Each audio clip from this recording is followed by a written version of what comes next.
அகிலன் 22 வயதான அழகிய கல்லூரி இளைஞன். அவனின் கட்டுமஸ்தான மார்பும் அழகிய கழுகு கண்களுக்கும் சொக்கி போகாத பெண்களே இல்லை. ஆனால் அகிலன் பெண்களிடம் பேச தயங்கும் ஒரு அப்ராணி. இதனால் அனைத்து பெண்களும் அவனை கேலி செய்து வம்புக்கு இழுத்தனர். ஒரு நாள், ரோஷினி, ஆக்சுவலி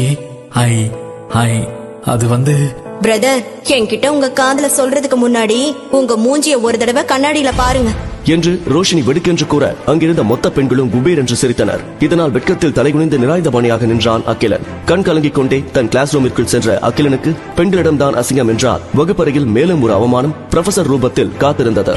எல்லாரும் எக்ஸாம் பாஸ் பண்ணிட்டாங்க, இந்த முட்டாள் அகிலனை தவிர நீ மட்டும்தான் ஃபெயில் என்று கூறி எக்ஸாம் பேப்பரை அகிலனின் முகத்தில் தூக்கி எறிய அனைத்து மாணவர்களும் அகிலனை பார்த்து கேவலமாக சிரித்தனர். விரக்தியில் வீடு திரும்பிய அகிலனுக்கு வீட்டை விட்டு காலி செய்யும்படி ஹவுஸ் ஓனர் காட்டமாக கத்திக் கொண்டிருந்தார். இன்னும் 6 மாசத்துல 3 கோடி என் கைக்கு வரலனா வீடு என் பேருக்கு மாறிடும், ஜாக்கிரதை. நான் எப்படியாவது காசு கொடுத்துறேன் சார். நீ ஏன் ஒரு உருப்படாத பைய, நீ எனக்கு 3 கோடி கொடுக்க போறியா என்று ஹவுஸ் ஓனர் கேட்க அந்த தெருவில் இருந்த அனைத்து மக்களும் அகிலனை பார்த்து சிரித்தனர். இதுதான் அகிலனின் தற்போதைய பரிதாப நிலை. ஆனால் அவனுக்கு தெரியாது இது அனைத்தும் சயின்டிஸ்ட் மித்ரனின் சீக்ரெட் மிஷனால் மாறப்போகிறது என்று. அகிலன், கவன மக்கள், உன் வாழ்க்கையே இதுலதான் அடங்கி இருக்கு.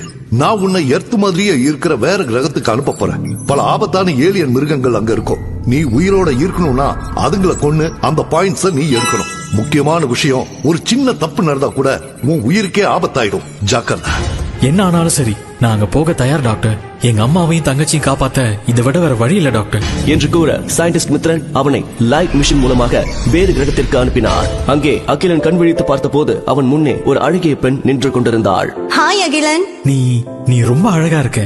டார்கெட்ட ஃபோக்கஸ் பண்ண அகிலன், நான் உன் டார்கெட் இல்ல, அங்க பாரு என்று அந்த அழகிய பெண் கூற அங்கே பல கொடூர ஏலியன் மிருகங்கள் அகிலனை நோக்கி வேகமாக ஓடி வந்து கொண்டிருந்தது. இதுங்கெல்லாம் யாரு? ஏன் என்ன நோக்கி ஓடி வருது? அதுங்கதான் உன்னோட டார்கெட்ஸ், இந்த கிரகத்தோட மான்ஸ்டர்ஸ். உனக்கு 2 வழிதான் இருக்கு, அதுங்களை கொன்னுட்டு பாயிண்ட்ஸ் எடுக்கிறது, இல்லனா செத்து போறது என்று கூற அதிர்ந்து போனான் அகிலன்.